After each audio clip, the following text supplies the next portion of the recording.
Welcome to Guide Guru. We hope this video helps. You're starting in the Google Drive app. Make sure you're signed into the account that owns or has access to the file. Once done, find the file or folder you want to share and tap it so it's selected. Next, tap the three-dot menu to reveal options. Tap Share or Get Link to start link creation.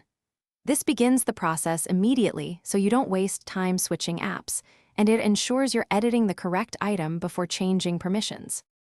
Once you tap Get Link, you must decide who can access the file and why. Choose Restricted to limit to specific people, or anyone with the link to make it broadly accessible.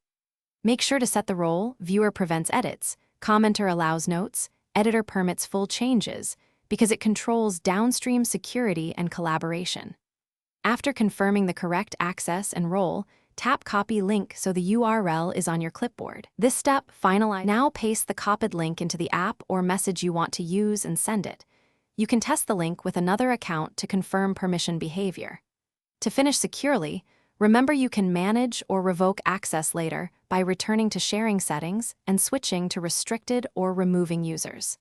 If you can't find Get Link or the options are limited, update the Drive app, confirm you're using the right account, or ask the file owner to change sharing. That usually resolves permission issues quickly.